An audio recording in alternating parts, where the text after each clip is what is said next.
Apabila hakim melanggar atau salah dalam menerapkan hukum acara, maka itu akan menimbulkan ketidakadilan.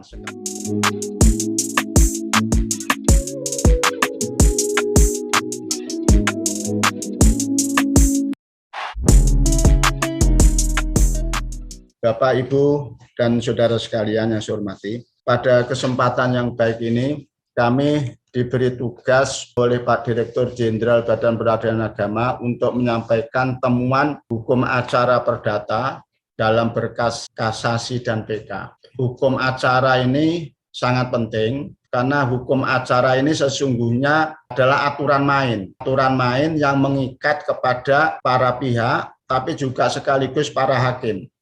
Hakim terikat dengan aturan main yang ada di dalam hukum acara. Apabila hakim melanggar atau salah dalam menerapkan hukum acara, maka itu akan menimbulkan ketidakadilan, sekalipun berawal ketidakadilan itu adalah ketidakadilan prosedural.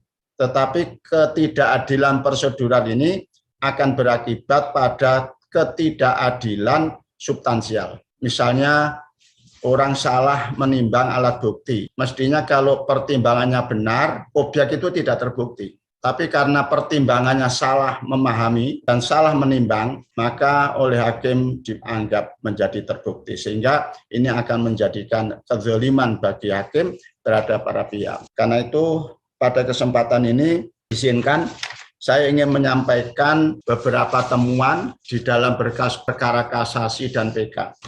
Ini semua yang saya muat, yang saya sampaikan ini murni temuan, bukan ada yang fiktif, bukan ada yang rekayasa. Saya mulai aja untuk menyingkat waktu.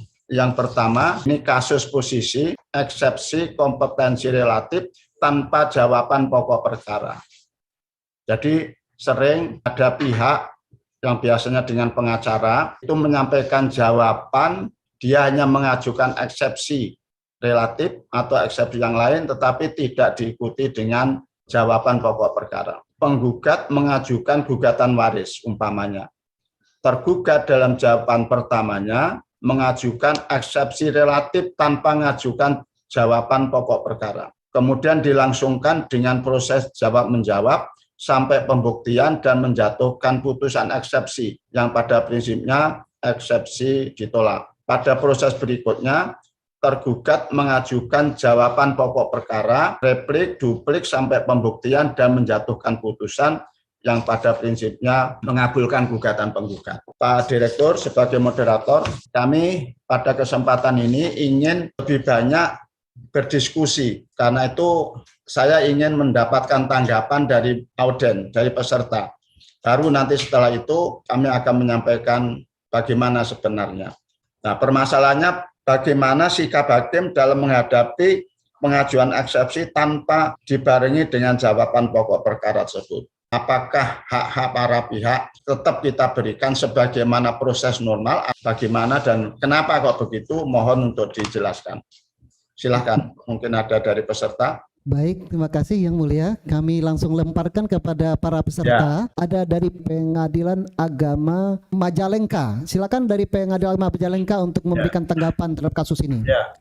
Baik, Assalamualaikum warahmatullahi wabarakatuh. Terima kasih atas kesempatan ini. Berawal dari memberikan jawaban tetapi hanya menyentuh persoalan eksepsi tanpa mengajukan jawaban dalam pokok perkara. Nah, ketika terjadi hal seperti ini, maka hakim dalam posisi memeriksa eksepsi tersebut, dia akan jeli melihat bahwa apakah memang eksepsi yang disampaikan ini memang benar atau tidak, tanpa harus memasuki pembuktian yang rumit, karena dengan memasuki pembuktian yang rumit itu akan mengulur-ulur proses perkara. Dan hakim juga itu sudah pasti melihat bahwa ini eksepsinya bisa ditolak atau dikabulkan, itu sudah tergambar sebenarnya. Nah, kalau misalnya toh harus memasuki proses pembuktiannya itu tidak terlalu serumit dengan pembuktian pada saat memeriksa pokok perkara. Jadi saya pikir untuk kasus seperti ini, karena kuasa tergugat atau tergugat mengajukan eksepsi, maka perlu kita respon. Namun dalam hal ini untuk proses pembuktian selanjutnya itu tidak terlalu rumit untuk memeriksanya, karena akan mengulur-ulur proses pemeriksaan perkara.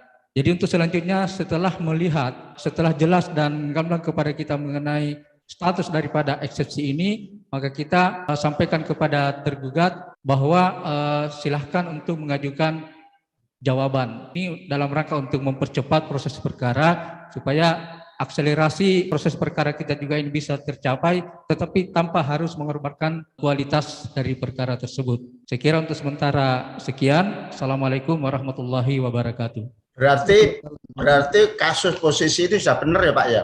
Setelah eksepsi dijawab, maka dilanjutkan mempersilahkan tergugat untuk mengajukan pokok perkara. Siapa benar, karena dalam hal ini tergugat tidak menyentuh persoalan pokok perkara. Ya.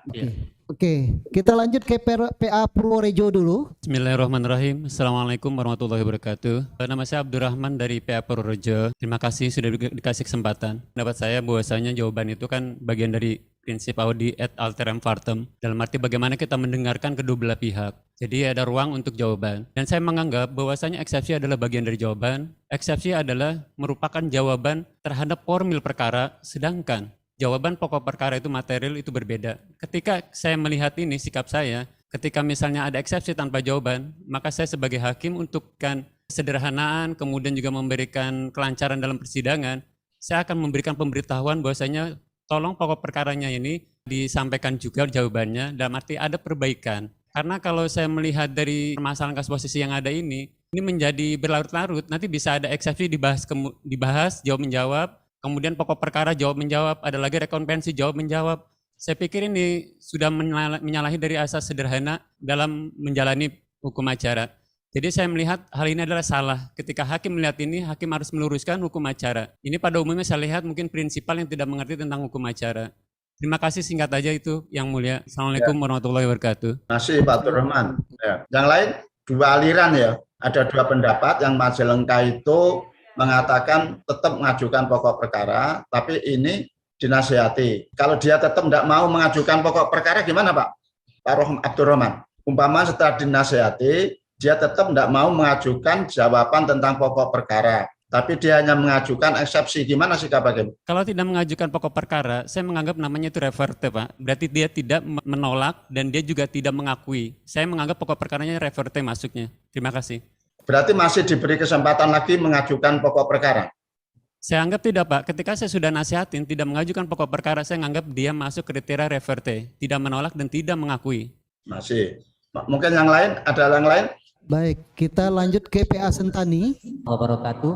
Nama saya Ahmad Zuhri, Ketua PA Sentani. Jadi kami ingin menanggapi apa yang disampaikan oleh Yang Mulia tadi bahwa harus kita bedakan dulu, ada dua hal ya. Yang pertama, eksepsi itu kita harus bedakan dulu antara eksepsi kompetensi dengan eksepsi prosesuil. Nah, ketika yang dijawab adalah eksepsi kompetensi, artinya yang diajukan adalah eksepsi kompetensi, maka majelis harus menghentikan dulu untuk menjawab apakah pengadilan tersebut berwenang atau tidak. Nah, ketika sudah dinyatakan berwenang, maka berikutnya boleh diberi kesempatan untuk melakukan jawaban atau agenda berikutnya itu jawaban terhadap gugatannya. Kalau memang yang diajukan satu persatu oleh pihaknya ya.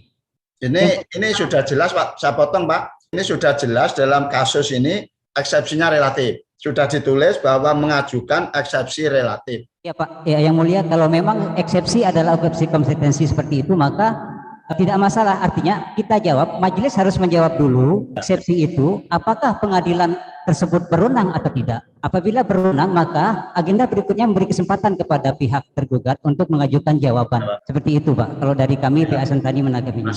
Masih ada 21 berarti. Kita berikan kesempatan lagi untuk PA Andan untuk memberikan tanggapan. Tadi ada yang menyatakan sudah benar seperti kasus yang disampaikan, ada yang menyatakan diberikan nasihat.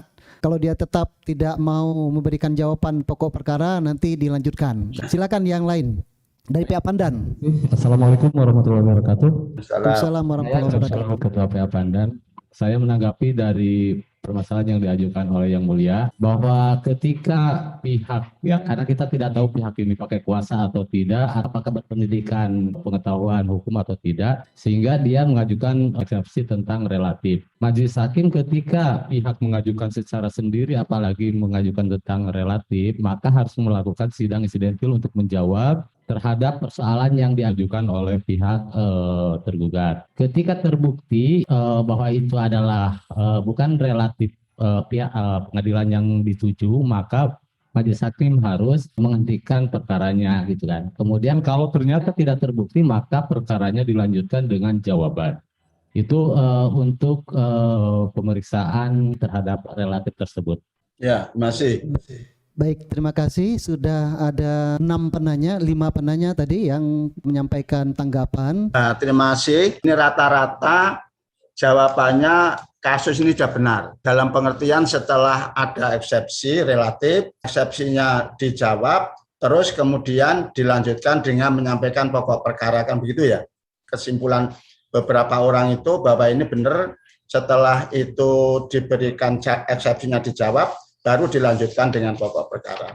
Coba kasus anggapan berikutnya. Jadi ini begini Bapak Ibu, berdasarkan pasal 136, eksepsi yang tidak diajukan dengan jawaban pertama bersama dengan keberatan pokok perkara dianggap gugur. Ini eksepsinya. Jadi kalau ada eksepsi, kecuali eksepsi kompetensi absolut, tidak diajukan dalam sidang pertama bersama dengan pokok perkara, maka eksepsinya menjadi gugur. Tidak boleh lagi dia mengajukan eksepsi. Kalau dia mengajukan eksepsi, maka tidak memenuhi syarat formal. Itu jelas ya, ini sudah kita pahami semuanya. Kemudian yang kedua, kecuali eksepsi absolut, pasal 134 HIR, yang dapat diajukan setiap waktu dalam pemeriksaan perkara. Itu. Kemudian yang 1C, eksepsi kompetensi relatif dan absolut diselesaikan dan diperiksa, diputus sebelum memeriksa pokok perkara.